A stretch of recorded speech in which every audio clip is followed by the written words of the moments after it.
ಆರಂಭ ಮಾಡಿಕೋಣ. ನೀತಿವಂತನೂ ಇಲ್ಲ, ಒಬ್ಬನೂ ಇಲ್ಲ, ತಿಳುವಳಿಕೆ ಇಲ್ಲವನೂ ಇಲ್ಲ, ದೇವರನ್ನು ಹುಡುಕೋನಿಲ್ಲ. ಎಲ್ಲರೂ ದಾರಿ ತಪ್ಪಿ ನಡೆಯುತ್ತಾರೆ, ಎಲ್ಲರೂ ಕೆಲಸಕ್ಕೆ ಬಾರದವರು. ಒಳ್ಳೆಯದನ್ನು ಮಾಡುವನು ಇಲ್ಲ, ಒಬ್ಬನಾದರೂ ಇಲ್ಲ. ನಮ್ಮ ಆರಂಭವು ತಂದೆ, ಮಗ, ಪರಿಶುದ್ಧಾತ್ಮನಾಗಿರುವ ತ್ರಿಯೇಕ ದೇವನಾಮದಲ್ಲಿ ಉಂಟಾಗಲಿ. ಆಮೇನ್. ಕರ್ತನ ಶ್ರಮೆ, ಮರಣ, ಪುನರುತ್ಥಾನ, ದಾನಗಳ ಈ ಒಂದು ನಸುಕಿನ ಆರಾಧನೆಯನ್ನು ನಾವು ಯೇಸು ಕ್ರಿಸ್ತನೇ ಮೃತ್ಯುಂಜಯನೇ ನಮ್ಮ ಜೀವ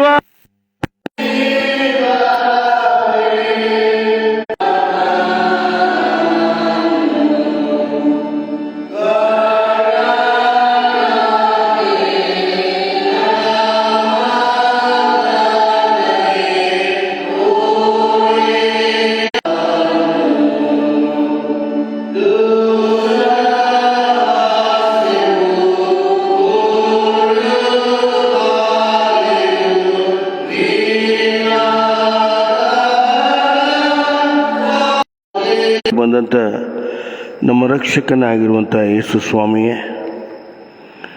ಕರ್ತ, ತಿರುಗೊಮ್ಮೆ ನನ್ನ ಮಕ್ಕಳಂತ ನಮ್ಮ ಜೀವಿತ ಕಾಲದಲ್ಲಿ ಸ್ವಾಮಿ ನಿನ್ನ ಕೃಪೆಯನ್ನು ಕೊಡೋದ್ರ ಮೂಲಕವಾಗಿ ನಿನ್ನ ಶ್ರಮೆ, ಮರಣ, ಪುನರುತ್ಥಾನ, ಧ್ಯಾನಗಳನ್ನು ನಾವು ಆರಾಧನೆ ಮಾಡುವುದು. ಈ ಒಂದು ಮೊದಲನೇ ದಿನದ ಉದಯ ಕಾಲದ ಆರಾಧನೆಯಲ್ಲಿ ನಾವೆಲ್ಲರೂ ಪಾಲು ತೆಗೆದುಕೊಳ್ಳೋದಕ್ಕೆ ನೀನು ಮಾಡಿರುವಂಥ ಸಹಾಯಕ್ಕಾಗಿ ನಾವು ಹೃದಯಪೂರ್ವಕವಾದಂಥ ಸ್ತೋತ್ರವನ್ನು ಸಲ್ಲಿಸ್ತಾ ಇದ್ದೇವೆ ಸ್ವಾಮಿ. ಕರ್ತನ, ವಿಶೇಷವಾಗಿ ನಮ್ಮ ಸಭೆಗಾಗಿ ಸ್ತೋತ್ರ. ಕಷ್ಟ, ಚಿಂತೆ, ನೋವು, ಬೇನೆ, ಬೇಸರಿಕೆ, ಅನಾರೋಗ್ಯ, ಮರಣಕರ ವ್ಯಾಧಿಗಳಲ್ಲಿ ಬಳಲ್ತಾ ಇರುವಂಥನ್ನೆಲ್ಲ ಮಕ್ಕಳನ್ನು ನೆನಪು ಕೊಡ್ತಾ ಇದ್ದೇವೆ ಸ್ವಾಮಿ.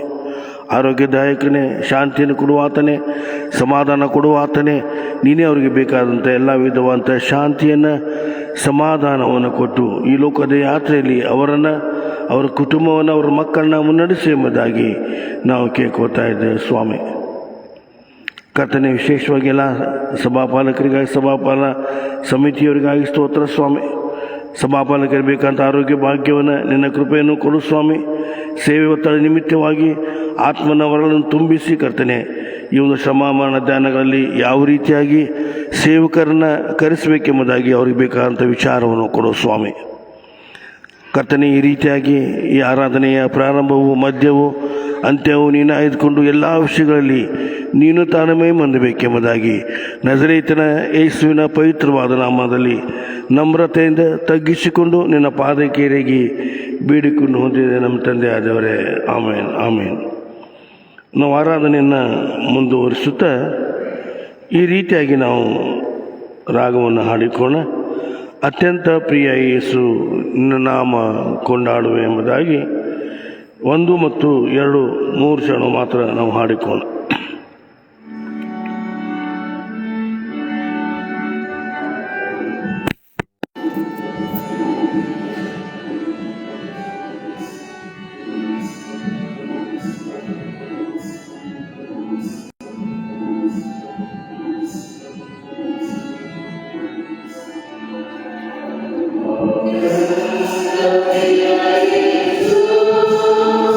Yeah.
ಪ್ರಾರ್ಥನೆ ಮಾಡೋಣ.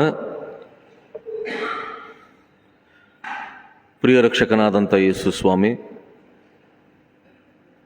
ಈ ಉದಯ ಕಾಲದಲ್ಲಿಯೇ, ಬೆಳಗಿನ ಜಾವದಲ್ಲಿಯೇ ನಿನ್ನ ಮಕ್ಕಳಾದಂಥ ನಾವು ನಿನ್ನ ಪರಿಶುದ್ಧವಾದ ಪಾದ ಸನ್ನಿಧಾನದಲ್ಲಿ ಸೇರಿ ಬರುವಂತೆ, ನಿನ್ನ ಪರಿಶುದ್ಧವಾದ ನಾಮವನ್ನು ಸ್ಮರಿಸುವಂತೆ, ಕೊಂಡಾಡುವಂತೆ, ಮುಖ್ಯವಾಗಿ ನಿನ್ನ ಶಿಲುಬೆಯನ್ನು ಧ್ಯಾನ ಮಾಡುವಂತೆ ನೀನು ಕೊಟ್ಟಂಥ ಈ ಮಹಾಕೃಪೆಗಾಗಿ ನಾವು ನಿನಗೆ ಹೃದಯಪೂರ್ವಕವಾದಂಥ ಸ್ತೋತ್ರವನ್ನು ಸಲ್ಲಿಸ್ತೇವೆ. ಸ್ವಲ್ಪ ಹೊತ್ತು ನಿನ್ನ ವಾಕ್ಯಗಳನ್ನು ಧ್ಯಾನ ಮಾಡಲಿದ್ದೇವೆ. ದಯಮಾಡಿ ಸ್ವಾಮಿ, ನಿನ್ನ ವಾಕ್ಯಗಳ ಮೂಲಕ ನಮ್ಮ ಸಂಗಡ ಮಾತನಾಡು. ನಿನ್ನ ಚಿತ್ತವನ್ನು ಪ್ರಕಟಿಸು, ನಿನ್ನ ಮಾರ್ಗದರ್ಶನವನ್ನು ನಮಗೆ ದಯಪಾಲಿಸು. ನಿನ್ನ ಶಿಲುಬೆಯ ಮಹಿಮೆಯನ್ನು ನಾವು ಗ್ರಹಿಸಿಕೊಳ್ಳುವಂಥ ಕೃಪೆ ಕೊಡು.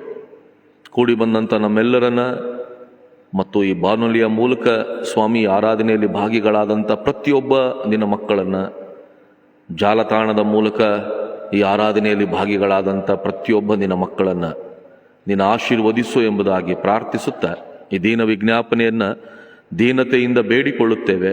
ನಿತ್ಯ ಕಾಲಕ್ಕೂ ಸ್ತೋತ್ರವಿರಲಿ. ಆಮೇನ್. ಕರ್ತನಲ್ಲಿ ಅತ್ಯಂತ ಪ್ರಿಯರೇ, ಕರ್ತನ ನಾಮದಲ್ಲಿ ನಿಮ್ಮೆಲ್ಲರನ್ನ ವಂದಿಸುತ್ತಾ, ಇವತ್ತು ನಮ್ಮ ಸ್ವಲ್ಪ ಹೊತ್ತಿನ ಧ್ಯಾನಕ್ಕಾಗಿ ನಾನು ದೇವರ ವಾಕ್ಯದಿಂದ ಒಂದು ವಚನವನ್ನು ಓದಲಿಕ್ಕೆ ಇಷ್ಟಪಡ್ತೀನಿ. ಹೊಸ ಒಡಂಬಡಿಕೆಯಲ್ಲಿ ಶ್ರೀ ಪೌಲನು ಕೊರಿಂಥದವರಿಗೆ ಬರೆದ ಮೊದಲನೇ ಪತ್ರಿಕೆ 1ನೇ ಅಧ್ಯಾಯ 18ನೆಯ ವಚನವನ್ನು ನಾವು ಓದಿಕೊಳ್ಳೋಣ. ಶ್ರೀ ಪೌಲನು ಕೊರಿಂಥದವರಿಗೆ ಬರೆದ ಮೊದಲನೇ ಪತ್ರಿಕೆ 1ನೇ ಅಧ್ಯಾಯ 18ನೇ ವಚನ ಈ ರೀತಿಯಲ್ಲಿ ಹೇಳ್ತದೆ: ಶಿಲುಬೆಯ ವಿಷಯವಾದ ಮಾತು ನಾಶನದ ಮಾರ್ಗದಲ್ಲಿರುವವರಿಗೆ ಹುಚ್ಚು ಮಾತಾಗಿದೆ, ರಕ್ಷಣೆಯ ಮಾರ್ಗದಲ್ಲಿರುವ ನಮಗಾದರೂ ದೇವರ ಶಕ್ತಿಯಾಗಿದೆ. ಶಿಲುಬೆಯ ವಿಷಯವಾದ ಮಾತು ನಾಶನದ ಮಾರ್ಗದಲ್ಲಿರುವವರಿಗೆ ಹುಚ್ಚು ಮಾತಾಗಿದೆ, ರಕ್ಷಣೆಯ ಮಾರ್ಗದಲ್ಲಿರುವ ನಮಗಾದರೂ ದೇವರ ಶಕ್ತಿಯಾಗಿದೆ. ಕರ್ತನಲ್ಲಿ ಪ್ರಿಯರೇ, ಇವತ್ತಿನಿಂದ ನಿನ್ನೆಯಿಂದ ನಾವು ಲೆಂಟ್ ಡೇಸ್, ಶ್ರಮ ದಿನಗಳು, ಇವುಗಳನ್ನು ನಾವು ಪ್ರವೇಶ ಮಾಡಿದ್ದೇವೆ. ಸಾಮಾನ್ಯವಾಗಿ ಯೇಸು ಸ್ವಾಮಿ ದೀಕ್ಷಾ ಸ್ನಾನದ ನಂತರ 40 ದಿನ ಉಪವಾಸವಿದ್ದು ಅರಣ್ಯದಲ್ಲಿ ಕಳೆದಂಥ ಸಮಯವನ್ನು ನಾವು ಈ ದಿನಗಳಲ್ಲಿ ನೆನಪು ಮಾಡಿಕೊಳ್ತೇವೆ. ತನ್ನ ಜೀವಿತವನ್ನು ಕರ್ತನ ಸೇವೆಗೋಸ್ಕರ ಸಿದ್ಧಪಡಿಸಿಕೊಂಡಂಥ ಒಂದು ಸಮಯ, ತಂದೆಯೊಂದಿಗೆ ಬಲಗೊಂಡಂಥ ಒಂದು ಸಮಯ. ಅಷ್ಟೇ ಅಲ್ಲ, ಸೈತಾನನೊಂದಿಗೆ ಹೋರಾಟ ಮಾಡಿ ಗೆದ್ದಂಥ ಒಂದು ಸಮಯವನ್ನು ನಾವು ಈ ದಿನಗಳಲ್ಲಿ ನೆನಪು ಮಾಡಿಕೊಳ್ತೇವೆ. ಅಷ್ಟೇ ಅಲ್ಲ, ಯೇಸು ಸ್ವಾಮಿಯ ಶಿಲುಬೆಯನ್ನು ನಾವು ಈ 40 ಧ್ಯಾನಗಳಲ್ಲಿ ಯೇಸು ಸ್ವಾಮಿಯ ಶಿಲುಬೆಯ ಮಹಿಮೆಯನ್ನು ಕೂಡ ನಾವು ಗ್ರಹಿಸಿಕೊಳ್ತೇವೆ. ಈ 40 ಧ್ಯಾನಗಳು ಅಥವಾ 40-46 ಧ್ಯಾನಗಳು ಯೇಸು ಸ್ವಾಮಿಯ ಶಿಲುಬೆಯ ಸುತ್ತ ನಡೆಯುವಂಥ ಧ್ಯಾನಗಳು. ನೋಡ್ರಿ, ಇವತ್ತಿನ ವಾಕ್ಯಭಾಗ ನಮಗೆ ಹೇಳ್ತದೆ, ಶಿಲುಬೆಯ ವಿಷಯವಾದ ಮಾತು ನಾಶನದ ಮಾರ್ಗದಲ್ಲಿರುವವರಿಗೆ ಹುಚ್ಚು ಮಾತಾಗಿದೆ, ರಕ್ಷಣೆಯ ಮಾರ್ಗದಲ್ಲಿರುವ ನಮಗಾದರೂ ದೇವರ ಶಕ್ತಿಯಾಗಿದೆ.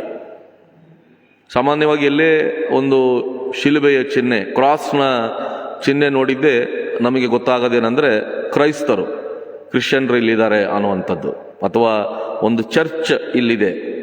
ನಮಗೆ ಶಿಲುಬೆಯ ಚಿಹ್ನೆ ಆರಾಧನೆಯ ಒಂದು ಚಿಹ್ನೆ. ಶಿಲುಬೆ ಅಂದ ತಕ್ಷಣ ಅದನ್ನೇ ನಾವು ಒಂದು ವಿಗ್ರಹ ಥರ ಮಾಡೋದಿಲ್ರಿ. ಬದಲಾಗಿ ಶಿಲುಬೆ ನೋಡುವಾಗ ಶಿಲುಬೆಯ ಹಿಂದೆ ಇರುವಂಥ ಸಂದೇಶ ನಮಗೆ ಬಹಳ ಪ್ರಾಮುಖ್ಯವಾದಂಥದ್ದು. ಯಾಕೆ ಅದು ನಮಗೆ ದೇವರ ಶಕ್ತಿ? ಆ ಶಿಲುಬೆಯನ್ನು ನೋಡುವಾಗ ನಾವು ದೇವರಿಂದ ಎಂಥ ಶಕ್ತಿಯನ್ನು ಹೊಂದಿಕೊಳ್ತೇವೆ, ಯಾಕೆ ಇವತ್ತು ನಾವು ಆ ಶಿಲುಬೆಯನ್ನು ಧ್ಯಾನ ಮಾಡ್ತೇವೆ ಅನ್ನುವಂಥದ್ದು ಬಹಳ ಮುಖ್ಯ. ಯಾಕಂದರೆ ಶಿಲುಬೆ ಒಂದು ಕೇವಲ ಆರಾಧನೆಯ ಚಿಹ್ನೆ ಮಾತ್ರವಲ್ಲ, ಶಿಲುಬೆ ನಮಗೆ ಮಾರ್ಗದರ್ಶನ ಕೊಡ್ತದೆ. ಶಿಲುಬೆ ಈ ಲೋಕದ ಜೀವಿತವನ್ನು ನಡೆಸಲಿಕ್ಕೆ ನಮಗೆ ಸಹಾಯ ಮಾಡ್ತದೆ. ಶಿಲುಬೆ ಈ ಲೋಕದಲ್ಲಿ ನಾವು ಏನೆಲ್ಲ ಗುಣಗಳನ್ನು, ಸ್ವಭಾವಗಳನ್ನು ಹೊಂದಿಕೊಂಡು ನಾವು ಬಾಳಬೇಕು, ಬದುಕಬೇಕು ಎನ್ನುವಂಥದ್ದನ್ನು ಕ್ರಿಸ್ತನ ಶಿಲುಬೆ ನಮಗೆ ಕಲಿಸಿಕೊಡ್ತದೆ.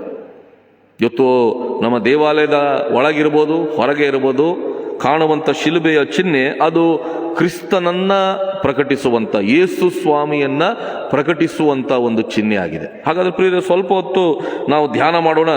ಶಿಲುಬೆ ಯಾಕೆ ನಮಗೆ ದೇವರ ಶಕ್ತಿಯಾಗಿದೆ? ಆ ಶಿಲುಬೆ ಇವತ್ತು ನನಗೆ ನಿಮಗೆ ಕೊಡುವಂಥ ಸಂದೇಶವಾದರೂ ಏನು?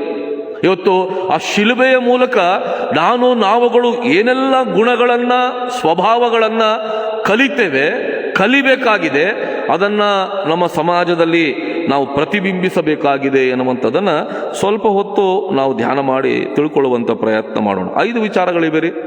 ನಾನು ಒಂದೊಂದಾಗಿ ಈ ವಿಷಯಗಳನ್ನು ನಿಮ್ಮ ಮುಂದೆ ಹಂಚಿಕೊಳ್ಳಲು ನಾನು ಇಷ್ಟಪಡ್ತೀನಿ. ಯಾಕೆ ಶಿಲುಬೆ ನಮಗೆ ದೇವರ ಶಕ್ತಿಯಾಗಿದೆ? ಯಾಕೆಂದರೆ ಮೊದಲನೇದಾಗಿ ಶಿಲುಬೆ ಅದು ಪ್ರೀತಿಯ ಸಂಕೇತವಾಗಿದೆ, ಸಿಂಬಲ್ ಆಫ್ ಲವ್. ಶಿಲುಬೆಯನ್ನು ನೋಡುವಾಗ ನಾವು ದೇವರ ಪ್ರೀತಿಯನ್ನು ಕಾಣ್ತೇವೆ. ಶಿಲುಬೆಯನ್ನು ನೋಡುವಾಗ ದೇವರು ಮಾನವರಾದಂಥ ನಮ್ಮನ್ನು ಎಷ್ಟು ಅಗಾಧವಾಗಿ ಪ್ರೀತಿಸಿದ್ದಾನೆ, ಯಾವ ಮಟ್ಟದಲ್ಲಿ ಪ್ರೀತಿಸಿದ್ದಾನೆ. ಆ ಪ್ರೀತಿಗೋಸ್ಕರ ಆ ಕಲ್ವಾರಿ ಶಿಲುಬೆ ಮೇಲೆ ದೇವರು ತನ್ನ ಒಬ್ಬನೇ ಮಗನನ್ನ ಆತನು ಬಲಿಯಾಗಿ ಅರ್ಪಿಸಿದ್ದನ್ನ ಶಿಲುಬೆ ನಮಗೆ ನೆನಪು ಮಾಡ್ತದೆ. ದೇವರು ಲೋಕದ ಮೇಲೆ ಎಷ್ಟೋ ಪ್ರೀತಿಯನ್ನಿಟ್ಟು ತನ್ನ ಒಬ್ಬನೇ ಮಗನನ್ನ ಕೊಟ್ಟ. ಯೇಸುಸ್ವಾಮಿ ಈ ಲೋಕಕ್ಕೆ ಸಂತೋಷ ಪಡಲಿಕ್ಕೆ, ಉಲ್ಲಾಸ ಪಡಲಿಕ್ಕೆ, ಮಾನವ ಜೀವನದ ಎಲ್ಲ ರೀತಿಯ ಸುಖ ಭೋಗಗಳನ್ನು ಅನುಭವಿಸ್ಲಿಕ್ಕೆ ಬರಲಿಲ್ಲರಿ. ಯೇಸು ಬಂದಿದ್ದೇ ದೇವರ ಪ್ರೀತಿಯನ್ನ ನಮಗೆ ಪ್ರಕಟ ಮಾಡಲಿಕ್ಕೆ. ಯೇಸುವನ್ನು ನೋಡುವಾಗ, ಆತನ ಜೀವಿತವನ್ನು ನೋಡುವಾಗ, ಯೇಸುವಿನ ಶಿಲುಬೆ ನೋಡುವಾಗ ಆ ಪ್ರೀತಿ ನಮಗೆ ಪ್ರಕಟವಾಗ್ತದೆ. ಯೋಹಾನ 15:13 ಕೂಡ ವಾಕ್ಯ ಹೇಳ್ತದೆ, ಪ್ರಾಣವನ್ನೇ ಸ್ನೇಹಿತನಿಗೋಸ್ಕರ ಕೊಡುವಂಥ ಪ್ರೀತಿಗಿಂತ ಮತ್ತೊಂದು ಪ್ರೀತಿ ಇಲ್ಲ, ಶ್ರೇಷ್ಠವಾದ ಪ್ರೀತಿ ಯಾವುದೂ ಇಲ್ಲ. ಪ್ರಾಣವನ್ನ ಸ್ನೇಹಿತನಿಗೋಸ್ಕರ ಕೊಡುವಂಥ ಪ್ರೀತಿನೇ ಶ್ರೇಷ್ಠವಾದದ್ದು ಎಂಬುದಾಗಿ ಯೇಸು ಹೇಳ್ತಾನೆ. ನೋಡ್ರಿ, ಅದೇ ಪ್ರಕಾರ ಆತನು ನಮಗೋಸ್ಕರ ಆ ಕಲ್ವಾರಿ ಶಿಲುಬೆಯ ಮೇಲೆ ಪ್ರಾಣವನ್ನು ಸಮರ್ಪಿಸಿ ಪ್ರೀತಿಯನ್ನು ನಮಗೆ ಪ್ರಕಟ ಮಾಡಿಕೊಟ್ಟಿದ್ದಾನೆ. ಪ್ರೇರಿಯುತ ನಾವೆಲ್ಲ ಆ ದೇವರ ಪ್ರೀತಿಯನ್ನು ಅನುಭವಿಸ್ತಾ ಇದ್ದೀವಿ ಅಂದರೆ ಅದಕ್ಕೆ ಕಾರಣ ಶಿಲುಬೆ. ಶಿಲುಬೆ ಆ ದೇವರ ಪ್ರೀತಿಯನ್ನು ನಾವು ಅನುಭವಿಸುವಂತೆ ಮಾಡ್ತದೆ. ಶಿಲುಬೆ ಆ ದೇವರ ಪ್ರೀತಿಯ ಮಹಿಮೆಯನ್ನ ನಮಗೆ ಪ್ರಕಟಿಸ್ತದೆ. ಶಿಲುಬೆ ಇವತ್ತು ನಾವುಗಳು ನಮ್ಮ ಸಮಾಜವನ್ನ ಯಾವ ರೀತಿ ಪ್ರೀತಿ ಮಾಡಬೇಕು ಅನ್ನುವಂಥದ್ದನ್ನ ಶಿಲುಬೆ ನಮಗೆ ಕಲಿಸ್ತದೆ. ಎರಡನೇದಾಗಿ, ಕರ್ತನ ಶಿಲುಬೆ ಯಾಕೆ ನಮಗೆ ದೇವರ ಶಕ್ತಿ ಆಗಿದೆ ಎಂಬುದಾಗಿ ನೋಡುವಾಗ ನೋಡ್ರಿ, ಶಿಲುಬೆ ದೀನತೆಯನ್ನ ತಗ್ಗಿಸಿಕೊಳ್ಳುವಿಕೆಯನ್ನ ನಮಗೆ ಕಲಿಸ್ತದೆ. Symbol of humbleness. ದೀನತೆಯನ್ನ ತಗ್ಗಿಸಿಕೊಳ್ಳುವಿಕೆಯನ್ನ ಶಿಲುಬೆ ನಮಗೆ ಕಲಿಸ್ತದೆ. ಫಿಲಿಪಿಯವರಿಗೆ ಬರೆದ ಪತ್ರಿಕೆ 2ನೇ ಅಧ್ಯಾಯ 7ನೇ ವಚನದಿಂದ ನಾವು ಓದ್ತಾ ಹೋಗುವಾಗ ನೋಡ್ರಿ, ಯೇಸುವಿನ ದೀನತೆಯ ಬಗ್ಗೆ ಪೌಲ ಮಾತಾಡ್ತಾನೆ. ಕ್ರಿಸ್ತನಲ್ಲಿರುವಂಥ ಮನಸ್ಸು ನಿಮ್ಮಲ್ಲಿಯೂ ಇರಲಿ ಅಂತಾನೆ. ಯಾಕೆ? ಕ್ರಿಸ್ತ ಏನ್ ಮಾಡಿದ್ನಂತೆ? ಬರಿದು ಮಾಡಿಕೊಂಡ, ದಾಸನ ರೂಪವನ್ನು ಧರಿಸಿಕೊಂಡ, ಮನುಷ್ಯರಿಗೆ ಸದೃಶನಾದ, ಅಷ್ಟೇ ಅಲ್ಲ ಶಿಲುಬೆ ಮರಣವನ್ನ ಹೊಂದುವಷ್ಟರ ಮಟ್ಟಿಗೆ ವಿಧೇಯನಾದ. ನೋಡ್ರಿ, ಯೇಸುವಿನ ದೀನತೆಯನ್ನ ಶಿಲುಬೆ ಇವತ್ತು ನನಗೆ ನಿಮಗೆ ಕಲಿಸ್ತದೆ. ಅಷ್ಟೇ ಅಲ್ಲ, ಈ ಲೋಕದಲ್ಲಿ ಜೀವಿಸುವಂತ ನಾವುಗಳು ಅಹಂಕಾರಿಗಳಾಗಿರೋದಲ್ಲ, ಬದಲಾಗಿ ದೀನತೆ ಉಳ್ಳವರಾಗಿರಬೇಕು. ತಗ್ಗಿಸಿಕೊಳ್ಳುವಂತ ಮನಸ್ಸು ನಮ್ಮಲ್ಲಿ ಇರಬೇಕು ಅನ್ನುವಂಥದ್ದನ್ನ ಇವತ್ತು ಶಿಲುಬೆ ನಮಗೆ ಕಲಿಸಿಕೊಡ್ತದೆ. ಎಫೆಸದವರಿಗೆ ಬರೆದ ಪತ್ರಿಕೆ 5ನೇ ಅಧ್ಯಾಯ 2ನೇ ವಚನ ಹೇಳ್ತದೆ, ಕ್ರಿಸ್ತನು ನಿಮ್ಮನ್ನ ಪ್ರೀತಿಸಿ ನಿಮ್ಮೆಲ್ಲರಿಗೋಸ್ಕರ ತನ್ನನ್ನೇ ದೇವರಿಗೆ ಸುಗಂಧ ವಾಸನೆಯಾದ ಕಾಣಿಕೆಯಾಗಿಯೂ ಯಜ್ಞವಾಗಿಯೂ ಸಮರ್ಪಿಸಿಕೊಂಡಿದ್ದ. ನೋಡಲ್ಲಿ ದೀನತೆಯನ್ನು ನಾವು ಕಾಣ್ತೀವಿ. ದೇವರಿಗೆ ಸರಿಸಮಾನನಾದಂಥ ವ್ಯಕ್ತಿ ಇವತ್ತು ನನಗೋಸ್ಕರ ನಿಮಗೋಸ್ಕರ ದೀನ ಮಾನವನಾದನು. ಇವತ್ತು ಸೃಷ್ಟಿಕರ್ತನಾದ ದೇವರು ಸೃಷ್ಟಿಯ ಒಂದು ಭಾಗ ಆಗ್ತಾನ್ರಿ. ಯಾವ ಮನುಷ್ಯನನ್ನ ದೇವರು ತಾನಾಗಿಯೇ ಸೃಷ್ಟಿಸಿ ಬೆಳಕಿಗೆ ತನ್ನೋ, ಯಾವ ಮನುಷ್ಯನನ್ನ ಮಣ್ಣಿನ ಗೊಂಬೆಯ ಆಕಾರದಲ್ಲಿ ಮಾಡಿ ಅದರಲ್ಲಿ ತನ್ನ ಜೀವಶ್ವಾಸವನ್ನು ಊದಿ ಬದುಕುವಂತ ಪ್ರಾಣಿಯನ್ನಾಗಿ ಮಾಡಿದನು, ಆ ಸೃಷ್ಟಿಗೆ ತನ್ನನ್ನ ಸೃಷ್ಟಿಕರ್ತನಾದಂಥ ದೇವರು ಸೀಮಿತಗೊಳಿಸ್ಕೊಳ್ತಾನ್ರಿ. ಮಿತಿಮೇರೆಗಳೆಲ್ಲಂತ ಇಲ್ಲದೆ ಇರುವಂತ ದೇವರು ತನ್ನನ್ನ ಒಂದು ಮಿತಿಯೊಳಗೆ ಸೀಮಿತಗೊಳಿಸಿಕೊಳ್ತಾನೆ. ಇದು ಯೇಸುವಿನ ದೀನತೆಯ ಒಂದು ಲಕ್ಷಣ. ದೇವರಾಗಿದ್ದ ಮನುಷ್ಯನಾದಂಥವನು ಬಡವನಾದಂಥವನು ಸೇವಕನಾದವನು ಕಡೆಗೆ ಕೊಲೆಗಡಕನ ಸ್ಥಾನಕ್ಕೆ, ಬರಬ್ಬನ ಸ್ಥಾನಕ್ಕೆ, ದಂಗೆಗೋರನ ಸ್ಥಾನಕ್ಕೆ ಹೋಗಿ ನಿಲ್ತಾನೆ.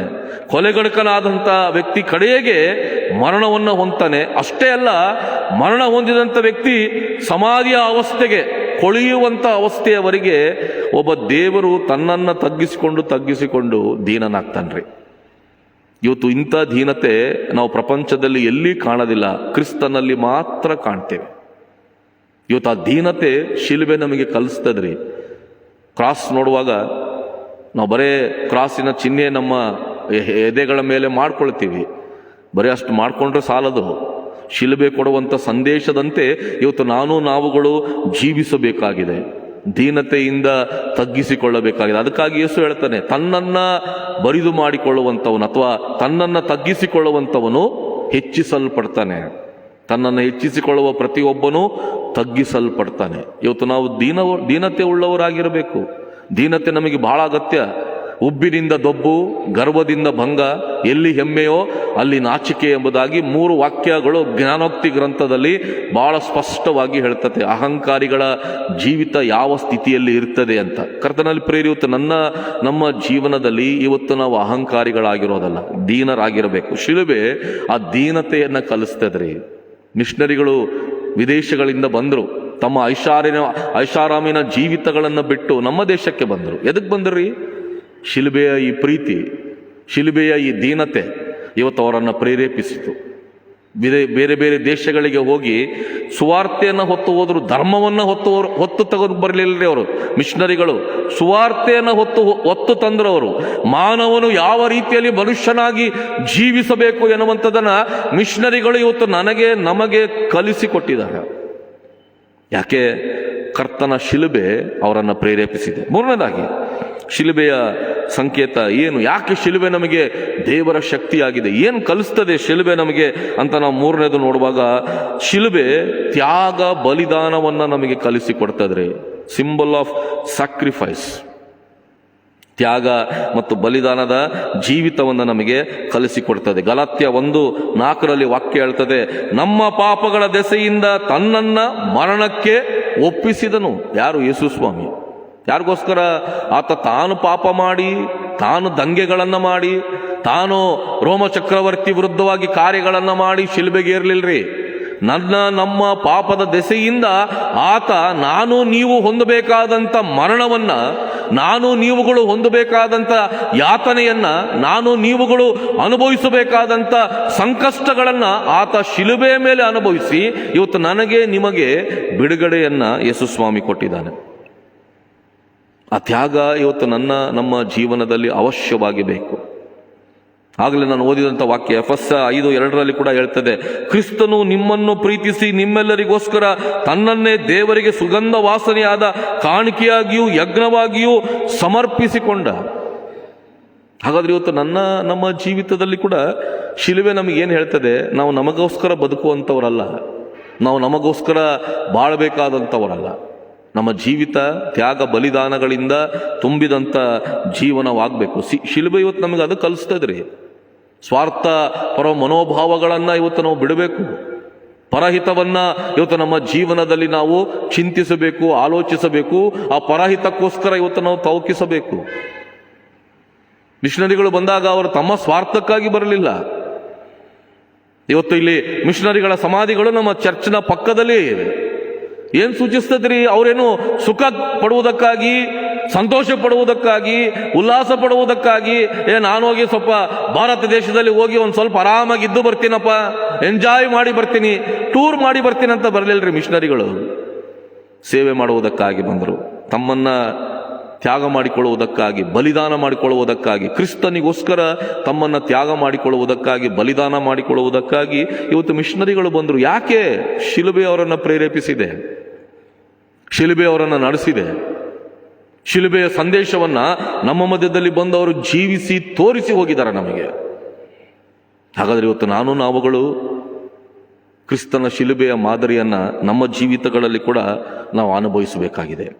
ನಮ್ಮ ಜೀವಿತಗಳಲ್ಲಿ ಅದನ್ನು ನಾವು ಇವತ್ತು ಮಾಡಿ ತೋರಿಸಬೇಕಾಗಿದೆ. ಸಮಾಜ ಇವತ್ತು ನಮ್ಮಲ್ಲಿ ಕ್ರಿಸ್ತನನ್ನು ಹುಡುಕ್ತಾ ಇದೆ.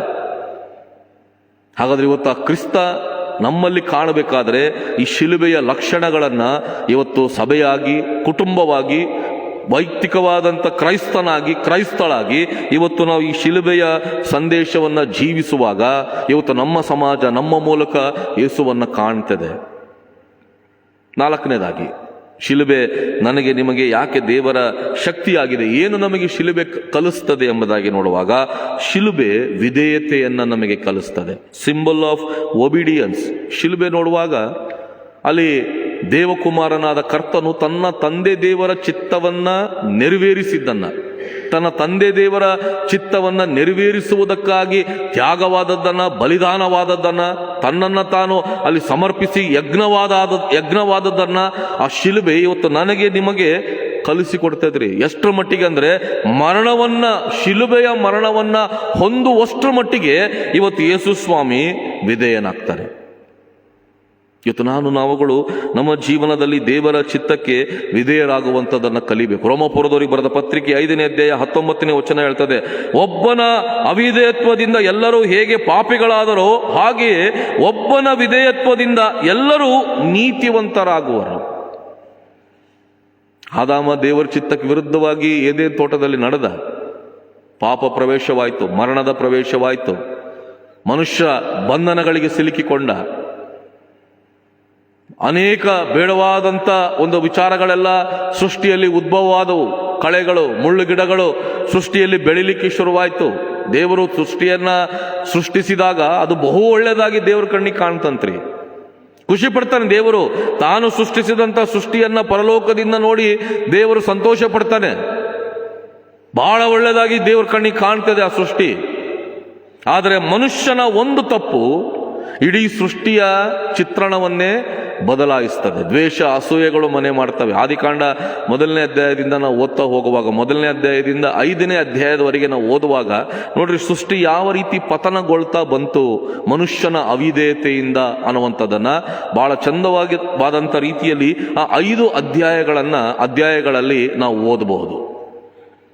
ಪ್ರಿಯರೇ, ಒಬ್ಬನ ಅವಿಧೇಯತೆ ಇವತ್ತು ನಮ್ಮ ಜೀವನದಲ್ಲಿ ಮರಣ ತಂತು. ಆದರೆ ಅದೇ ರೀತಿಯಲ್ಲಿ ಒಬ್ಬನ ವಿಧೇಯತೆ, ನಮ್ಮ ರಕ್ಷಕನಾದಂಥ ಯೇಸು ಸ್ವಾಮಿಯ ವಿಧೇಯತೆ ಇವತ್ತು ನಮಗೆ ಮರಣದಿಂದ ವಿಮುಕ್ತಿಯನ್ನ ತಂದುಕೊಟ್ಟಿದೆ.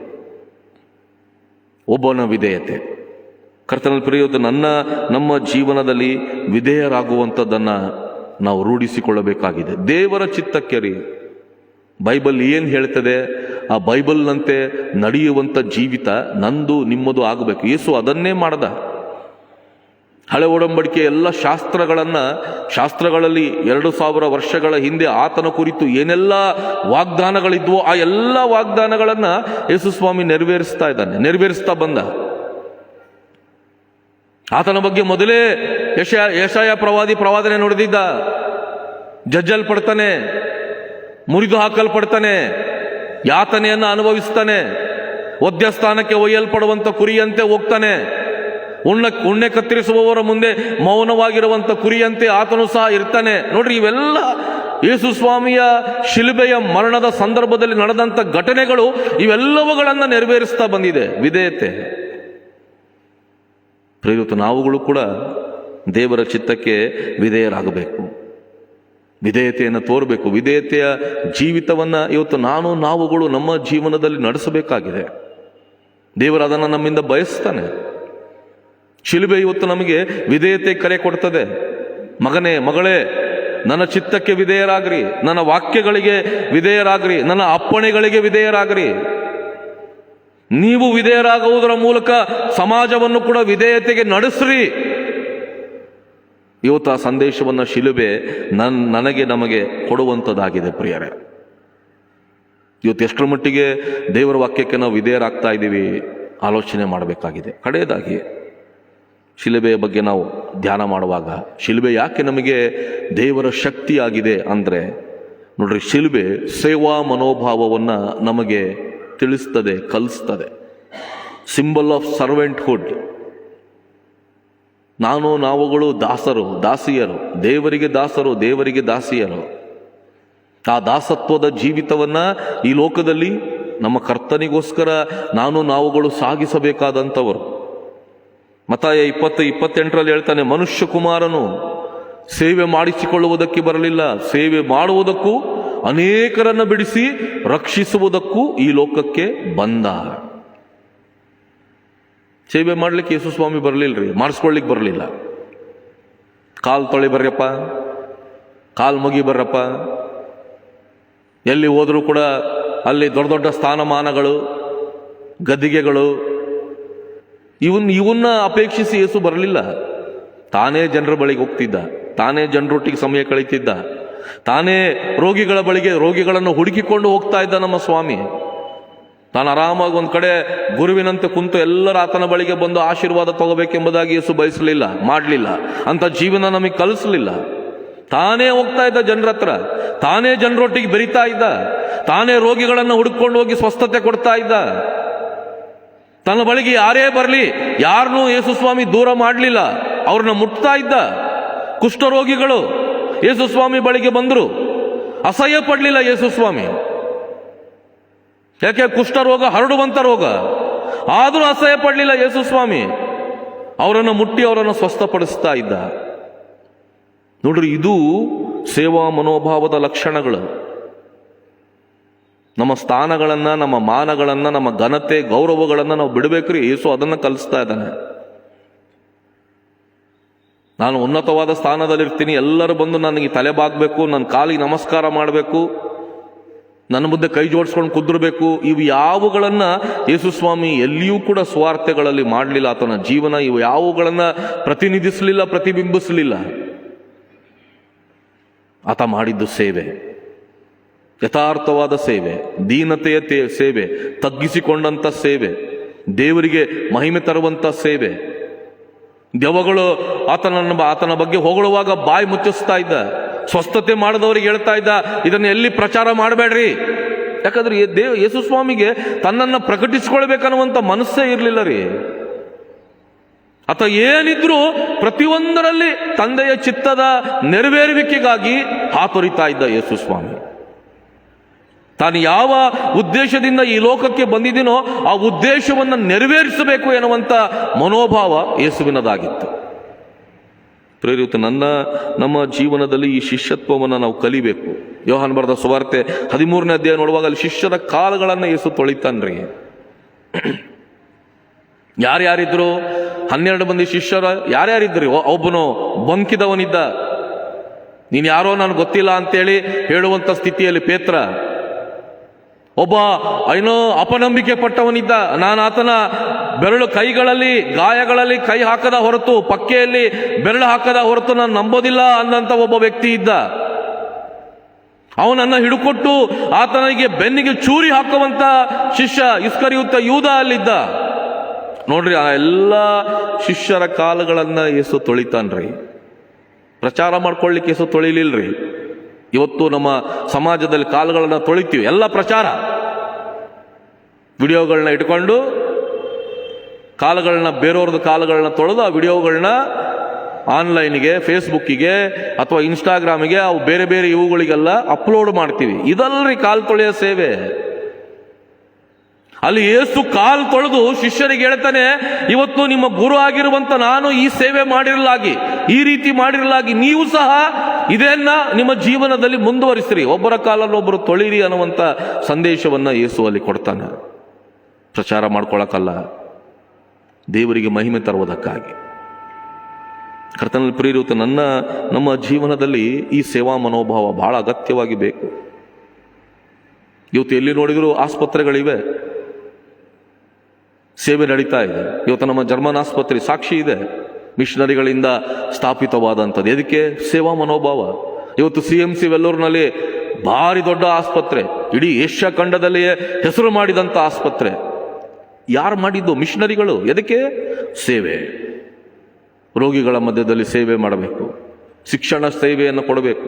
ಇವತ್ತು ಅನೇಕ ಶಾಲಾ ಕಾಲೇಜುಗಳಿವೆ, ದೇಶದಾದ್ಯಂತ ಇದೆ, ವಿಶ್ವದಾದ್ಯಂತ ಇದೆ. ಏನು ಮಾಡ್ತಾ ಇದ್ದೀರಿ? ವಿದ್ಯಾದಾನವನ್ನು ಮಾಡ್ತಾ ಇದೆ, ಆರೋಗ್ಯ ದಾನವನ್ನು ಮಾಡ್ತಾ ಇವೆ. ಯಾಕೆ? ಯೇಸು ನಮಗೆ ಕಲಿಸಿದಾನೆ. ಶಿಲುಬೆ ನಮಗೆ ಹೇಳ್ತದೆ, ಇವತ್ತು ನಮ್ಮ ಚರ್ಚ್ಗಳ ಮೇಲಿರುವಂಥ ಶಿಲುಬೆ ನಮಗೆ ಹೇಳ್ತದೆ, ಸೇವಾ ಮನೋಭಾವ ಉಳ್ಳವರಾಗಿರಿ. ಇವತ್ತು ನಮ್ಮ ಚರ್ಚಿನ ಮೇಲಿರುವಂಥ ಶಿಲುಬೆಯ ಚಿಹ್ನೆ ನಮಗೆ ಹೇಳ್ತದೆ, ಪ್ರೀತಿಸ್ರಿ. ಇವತ್ತು ನಮ್ಮ ಚರ್ಚಿನ ಮೇಲಿರುವಂಥ ಶಿಲುಬೆ ಚಿಹ್ನೆ ನಮಗೆ ಹೇಳ್ತದೆ, ದೀನತೆಯಿಂದ ತಗ್ಗಿಸಿಕೊಳ್ಳ್ರಿ. ಇವತ್ತು ನಮ್ಮ ಚರ್ಚಿನ ಮೇಲಿರುವಂತ ಶಿಲುಬೆ ಚಿಹ್ನೆ ನಮಗೆ ಹೇಳ್ತದೆ, ವಿಧೇಯರಾಗ್ರಿ ದೇವರ ವಾಕ್ಯಕ್ಕೆ, ದೇವರ ಚಿತ್ತಕ್ಕೆ, ನಿಮ್ಮ ಜೀವನದಲ್ಲಿ ವಿಧೇಯರಾಗಿ ನಡೆಯಿರಿ ಎನ್ನುವಂತ ಸಂದೇಶವನ್ನು ಕೊಡ್ತದೆ. ಇವತ್ತು ನಮ್ಮ ಚರ್ಚಿನ ಮೇಲಿರುವಂತ ಶಿಲುಬೆಯ ಚಿಹ್ನೆ ನಮಗೆ ಹೇಳ್ತದೆ, ಸೇವಾ ಮನೋಭಾವ ಉಳ್ಳವರಾಗಿರ್ರಿ. ಸುಮ್ಮನೆ ಅಲ್ರಿ, ನಮ್ಮ ಏನೋ ಚರ್ಚ್ಗಳ ಮೇಲೆ ಇರುವಂತ ಶಿಲುಬೆ ಸುಮ್ಮನೆ ಅಲ್ಲ, ಅಲಂಕಾರದ ವಸ್ತುಗಳಾಗಿ ನಾವು ಶಿಲುಬೆಯನ್ನು ಹಾಕಿಲ್ಲ. ಆ ಶಿಲುಬೆ ಇವತ್ತು ನಮಗೆ ಸಂದೇಶ ಕೊಡ್ತದೆ, ನಮ್ಮೊಟ್ಟಿಗೆ ಮಾತನಾಡ್ತದೆ. ಆ ಶಿಲುಬೆಯ ಮುಂದೆ ನಾವು ನಿಂತ್ಕೊಳ್ಳುವಾಗ ನಮ್ಮ ಹೃದಯ ಮನಸ್ಸುಗಳನ್ನು ಇವತ್ತು ಪರೀಕ್ಷಿಸಿಕೊಳ್ಳಿಕ್ಕೆ ಆ ಶಿಲುಬೆ ನಮಗೆ ಕಲಿಸ್ತದೆ. ಮಗನೇ, ನಿನಗೋಸ್ಕರ ನಾ ಎಲ್ಲ ಸಹಿಸಿಕೊಂಡೆ, ಇವತ್ತು ನನಗೋಸ್ಕರ ನೀನೇನು ಮಾಡ್ತಿದ್ದಿ? ಆ ಪ್ರಶ್ನೆ ಶಿಲುಬೆ ಇವತ್ತು ನಿಮಗೆ ಹಾಕ್ತದೆ. ಕರ್ತನಲ್ಲಿ ಪ್ರಿಯರೇ, ಇವತ್ತು ಶಿಲುಬೆಗೆ ಬರೀ ಕೈ ಮುಗಿಯೋದು ಮಾತ್ರ ಅಲ್ರಿ, ಶಿಲುಬೆಯಂತೆ ನಾವು ಜೀವಿಸುವುದಕ್ಕೆ ಪ್ರಯಾಸ ಪಡೋಣ, ಶಿಲುಬೆಯಂತೆ ಬಾಳುವುದಕ್ಕೆ, ಬದುಕುವುದಕ್ಕೆ ಪ್ರಯಾಸ ಪಡೋಣ. ಶಿಲುಬೆಯ ಮಹಿಮೆಯನ್ನ ನಮ್ಮ ಜೀವಿತಗಳ ಮೂಲಕ, ನಮ್ಮ ನಡೆ, ನಮ್ಮ ನುಡಿ, ನಮ್ಮ ಕ್ರಿಯೆಗಳ ಮೂಲಕ ಇವತ್ತು ಅದನ್ನು ಮಾಡಿ ತೋರಿಸೋಣ. ಮಿಷನರಿಗಳು ಮಾಡಿದ್ದಾರೆ, ಮಿಷನರಿಗಳ ಬಗ್ಗೆ ನಾವು ಬಹಳ ಹೊಗಳ್ತೀವಿ, ಬಹಳ ಕೊಂಡಾಡ್ತೀವಿ. ಮಿಷನರಿಗಳ ಬಗ್ಗೆ ಬಹಳಷ್ಟು ಮಾತಾಡ್ತೀವಿ, ಹಂಗ್ ಮಾಡಿದ್ರು, ಹಿಂಗ್ ಮಾಡಿದ್ರು, ಅಂಥದ್ದು ಮಾಡಿದ್ರು, ಇಂಥದ್ದು. ಆದರೆ ನೀವು ಏನು ಮಾಡ್ತಾ ಇದ್ದೀವಿ? ಮಿಷನರಿಗಳಿಂದ ಈ ಸುಂದರವಾದ ದೇವಾಲಯವನ್ನು ಹೊಂದಿದ್ದೀವಿ, ಮಿಷನರಿಗಳಿಂದ ಆ ಸುಂದರವಾದಂಥ ಆಸ್ಪತ್ರೆಯನ್ನು ಇವತ್ತು ನಮ್ಮ ಪ್ರಾಂತ್ಯದಲ್ಲಿ ನಾವು ಹೊಂದಿದ್ದೀವಿ. ಹಾಗಾದ್ರೆ ಇವತ್ತು ನಾವುಗಳು ಏನು ಮಾಡ್ತಾ ಇದ್ದೀವಿ? ಇವತ್ತು ನಾವುಗಳು ನಮ್ಮ ಶಿಲುಬೆಯ ಸಂದೇಶವನ್ನು ಯಾವ ಮಟ್ಟದಲ್ಲಿ ಜೀವಿಸಿ ನಮ್ಮ ಸಮಾಜಕ್ಕೆ ನಾವು ಪ್ರಚುರಪಡಿಸ್ತಾ ಇದ್ದೀವಿ? ಇವತ್ತು ಯಾವ ರೀತಿಯಲ್ಲಿ ನಮ್ಮ ಶಿಲುಬೆ ನಮ್ಮ ಜೀವಿತಗಳ ಮೂಲಕ, ನಮ್ಮ ಹೃದಯ ಮನಸ್ಸುಗಳ ಮೂಲಕ, ನನ್ನ ಬಾಯ ಮಾತಿನ ಮೂಲಕ, ನನ್ನ ಜೀವನದ ರೀತಿ ನೀತಿಗಳ ಮೂಲಕ, ನನ್ನ ಜೀವನದ ನಡೆ ನುಡಿ ಕ್ರಿಯೆಗಳ ಮೂಲಕ ಇವತ್ತು ನನ್ನ ಶಿಲುಬೆ ನನ್ನ ಮೂಲಕ ಯಾವ ರೀತಿ ಸಮಾಜಕ್ಕೆ ಇವತ್ತು ಪ್ರಕಟಿಸಲ್ಪಡ್ತಾ ಇದೆ? ಈ ಪ್ರಶ್ನೆ ಅಗತ್ಯವಾಗಿ ಬೇಕ್ರಿ. ನಾನು ಆಗ್ಲೇ ಹೇಳಿದೆ, ಇವತ್ತು ನಮ್ಮ ಸಮಾಜ ಕ್ರಿಸ್ತನನ್ನ ನನ್ನಲ್ಲಿ, ನಮ್ಮೊಬ್ಬೊಬ್ಬರಲ್ಲಿ ಹುಡುಕ್ತಾ ಇದೆ, ನಮ್ಮ ಜೀವಿತಗಳಲ್ಲಿ ಹುಡುಕ್ತಾ ಇದೆ. ಎಚ್ಚರ. ಬೈಬಲ್ ಓದೋದಿಲ್ರಿ ನಮ್ಮ ಸಮಾಜ, ನಮ್ಮನ್ನು ಓದ್ತಿದೆ ನಮ್ಮ ಸಮಾಜ, ನಮ್ಮ ಜೀವಿತಗಳನ್ನು ಓದ್ತಿದೆ ನಮ್ಮ ಸಮಾಜ. ಬೈಬಲ್ ಓದಕ್ಕೆ ನಮ್ಮ ಸಮಾಜಕ್ಕೆ ಸಮಯ ಇಲ್ಲ, ಬಟ್ ನಮ್ಮ ಲೈಫ್ ಅನ್ನ ನಮ್ಮ ಸಮಾಜ ಓದ್ತದೆ, ನೋಡ್ತದೆ, ಗಮನಿಸ್ತದೆ, ದೃಷ್ಟಿಸ್ತದೆ. ಸೊ ಇದು ನಮ್ಮ ಸಮಾಜಕ್ಕೆ ಯಾವ ರೀತಿ ನಮ್ಮ ಶಿಲುಬೆಯನ್ನು ನಾವು ಪ್ರಕಟಿಸ್ತಾ ಇದ್ದೀವಿ? ನಮ್ಮನ್ನು ನೋಡುವಂಥ ಸಮಾಜ ಕ್ರಿಸ್ತನ ಶಿಲುಬೆಯನ್ನು ಗುರುತಿಸ್ತಾ ಇದೆಯಾ? ನಮ್ಮನ್ನು ನೋಡುವಂಥ ಸಮಾಜ ಕ್ರಿಸ್ತನ ಶಿಲುಬೆಯ ಲಕ್ಷಣಗಳನ್ನು ಅನುಭವಿಸ್ತಾ ಇದೆಯಾ? ಪ್ರಶ್ನೆ ಮಾಡಿಕೊಳ್ಳೋಣ. ಶಿಲುಬೆ ಕೇವಲ ಒಂದು ಆರಾಧ್ಯ ಚಿಹ್ನೆ ಅಲ್ಲ. ಕೈ ಬೊಗಿಯಲಿಕ್ಕೆ, ಕಣ್ಣಿಗೆ ಒತ್ಕೊಳ್ಳಿಕ್ಕೆ, ಮೈ ಮೇಲೆ ಶಿಲುಬೆ ಗುರುತು ಹಾಕೊಳ್ಳಿಕ್ಕೆ ಮಾತ್ರ ಶಿಲುಬೆ ಅಲ್ರಿ. ಶಿಲುಬೆ ಇವತ್ತು ಒಂದು ಸಂದೇಶ. ನನಗೆ ನಿಮಗೆ ಕರೆ ಕೊಡ್ತಾ ಇರುವಂಥ ಸಂದೇಶ, ನನ್ನೊಟ್ಟಿಗೆ ನಮ್ಮೊಟ್ಟಿಗೆ ಮಾತನಾಡ್ತಾ ಇರುವಂಥ ಒಂದು ಸಂದೇಶ. ಹಾಗಾದರೆ ಇವತ್ತು ಆ ಶಿಲುಬೆಯಂತೆ ನಾವು ಜೀವನ ಮಾಡೋಣ. ಆ ಶಿಲುಬೆಯ ಮಹಿಮೆಯನ್ನು ನಮ್ಮ ಸಮಾಜಕ್ಕೆ, ನಮ್ಮ ನಡೆ, ನಮ್ಮ ನುಡಿ, ನಮ್ಮ ಕ್ರಿಯೆಗಳ ಮೂಲಕ ನಾವು ಪ್ರಕಟ ಮಾಡೋಣ. ಪ್ರಾರ್ಥನೆ ಮಾಡೋಣ. ಪ್ರೀತಿಯುಳ್ಳ ನಮ್ಮ ತಂದೆಯಾದ ದೇವರೇ, ನಿನ್ನ ವಾಕ್ಯಗಳಿಗಾಗಿ ಸ್ತೋತ್ರ, ಮಾತನಾಡಿದ್ದಕ್ಕಾಗಿ ಸ್ತೋತ್ರ. ಶಿಲುಬೆಯ ಮಹಿಮೆ ಎಂಥದ್ದು, ಶಿಲುಬೆ ಯಾಕೆ ನಮಗೆ ದೇವರ ಶಕ್ತಿಯಾಗಿದೆ ಎನ್ನುವಂಥದ್ದನ್ನು ಇವತ್ತು ನಾವು ಸ್ವಲ್ಪ ಹೊತ್ತು ಧ್ಯಾನ ಮಾಡಿದ್ದೇವೆ. ಹೌದು ಸ್ವಾಮಿ, ನಿನ್ನ ಶಿಲುಬೆ ನಮ್ಮೊಟ್ಟಿಗೆ ಮಾತನಾಡ್ತದೆ. ನಿನ್ನ ಶಿಲುಬೆ ನಮಗೆ ಒಳಿತನ್ನು ಕಲಿಸ್ತದೆ. ನಿನ್ನ ಶಿಲುಬೆ ಇವತ್ತು ನಾವುಗಳು ಸಹ ನಿನಗಾಗಿ ಬಾಳಬೇಕು, ಬದುಕಬೇಕು ಎನ್ನುವಂಥ ಸಂದೇಶವನ್ನು ಕೊಟ್ಟು ಕರೆ ಕೊಡ್ತದೆ. ಸ್ವಾಮಿ, ಆ ಶಿಲುಬೆಯ ಸಂದೇಶದಂತೆ ನಾವು ಜೀವನ ಮಾಡಲಿಕ್ಕೆ ನಮಗೆ ಶಕ್ತಿ ಕೊಡು, ಬಲ ಕೊಡು, ತ್ರಾಣ ಕೊಡು. ಮಿಷನರಿಗಳು ಯಾವ ಮಾದರಿಯನ್ನು ತಮ್ಮ ಜೀವನದಲ್ಲಿ ತಮ್ಮ ಸೇವೆಗಳ ಮೂಲಕ ನಿನ್ನನ್ನು ಮಹಿಮೆ ಪಡಿಸಿದಾರೋ, ಇವತ್ತು ನಿನ್ನ ಮಕ್ಕಳಾದಂಥ ನಾವು ಸಹ ಆ ಮಾದರಿಯನ್ನು ಅನುಸರಿಸುವಂತೆ, ನಿನ್ನ ಹೆಜ್ಜೆಯ ಜಾಡಿನಲ್ಲಿ ನಮ್ಮ ಹೆಜ್ಜೆಗಳನ್ನು ಇರಿಸುತ್ತಾ ಈ ಲೋಕದಲ್ಲಿ ನಿನ್ನಂತೆಯೇ ತ್ಯಾಗ ಬಲಿದಾನದ ಜೀವಿತವನ್ನು, ನಿನ್ನಂತೆಯೇ ದೀನತೆ ತಗ್ಗಿಸಿಕೊಂಡಂಥ ಜೀವಿತವನ್ನು, ನಿನ್ನಂತೆಯೇ ಪ್ರೀತಿಯನ್ನು ಪ್ರಕಟ ಮಾಡುವಂಥ ಜೀವಿತವನ್ನು, ನಿನ್ನಂತೆಯೇ ಸೇವಾ ಮನೋಭಾವದ ಜೀವಿತವನ್ನು ನಾವು ಸಾಗಿಸ್ಲಿಕ್ಕಾಗುವಂತೆ ನಮ್ಮನ್ನು ಬಲಗೊಳಿಸು ಸ್ವಾಮಿ. ನಿನ್ನ ಶಿಲುಬೆ ನಮ್ಮ ಹೃದಯ ಮನಸ್ಸುಗಳಲ್ಲಿ ಅಂಥ ಪ್ರೀತಿಯ ಪ್ರೇರಣೆಯನ್ನು ಉಂಟು ಮಾಡಲಿ ಸ್ವಾಮಿ. ಆ ಮೂಲಕ ನಮ್ಮ ಜೀವನ ನಿನಗೆ ಮಹಿಮೆ ತರುವಂಥ ಜೀವನವಾಗಿ, ಶಿಲುಬೆಯ ಮಹಿಮೆ ನಮ್ಮ ಸಮಾಜ ಗ್ರಹಿಸಿಕೊಳ್ಳಿಕ್ಕಾಗುವಂತೆ ನಾವುಗಳು ಬಾಳಿ ಬದುಕಿ ನಿನ್ನನ್ನು ಮಹಿಮೆ ಪಡಿಸುವಂಥ ಕೃಪೆ ಕೊಡೆಂದು ನಿನ್ನಲ್ಲಿ ದೀನತೆಯಿಂದ ಬೇಡಿಕೊಳ್ಳುತ್ತೇವೆ. ನಿತ್ಯ ಕಾಲಕ್ಕೂ ಸ್ತೋತ್ರವಿರಲಿ. ಆಮೆನ್.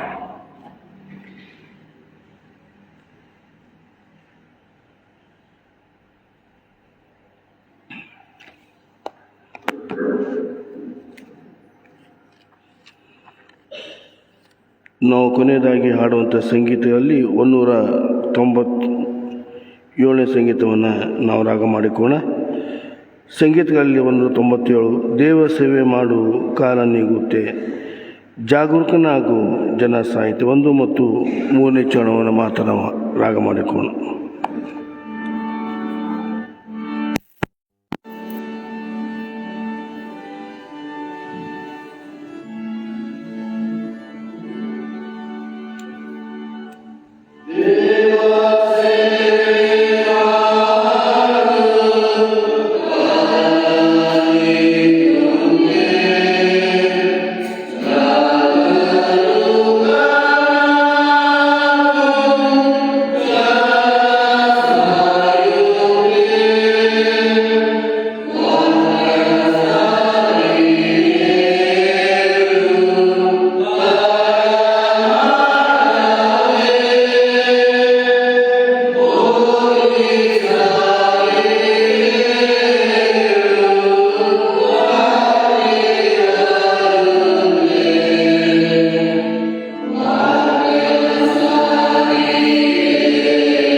ವಿಶ್ವಾಸದಿಂದ ಪ್ರಭುವಿನ ಆಶೀರ್ವಾದವನ್ನು ಹೊಂದಿಕೊಳ್ಳೋಣ. ನಮ್ಮ ಕರ್ತನಾದ ಯೇಸು ಕ್ರಿಸ್ತನ ಕೃಪೆ, ತಂದೆಯಾದ ದೇವರ ಪ್ರೀತಿ, ಪರಿಶುದ್ಧಾತ್ಮನ ಅನ್ಯೋನ್ಯತೆ ಈಗಲೂ ಯಾವಾಗಲೂ ನಮ್ಮೆಲ್ಲರ ಸಂಗಡ, ಈ ಬಾನುಲಿಯ ಮೂಲಕ ಈ ಆರಾಧನೆಯಲ್ಲಿ ಭಾಗಿಗಳಾದಂಥ ಎಲ್ಲ ಮಕ್ಕಳ ಸಂಗಡ, ಜಾಲತಾಣದ ಮೂಲಕ ಈ ಆರಾಧನೆಯಲ್ಲಿ ಭಾಗಿಯಾದಂಥವರ ಸಂಗಡ ನಿತ್ಯ ನಿರಂತರ ಕಾಲಕ್ಕೂ ನೆಲೆಯಾಗಿರಲಿ. ಆಮೆನ್.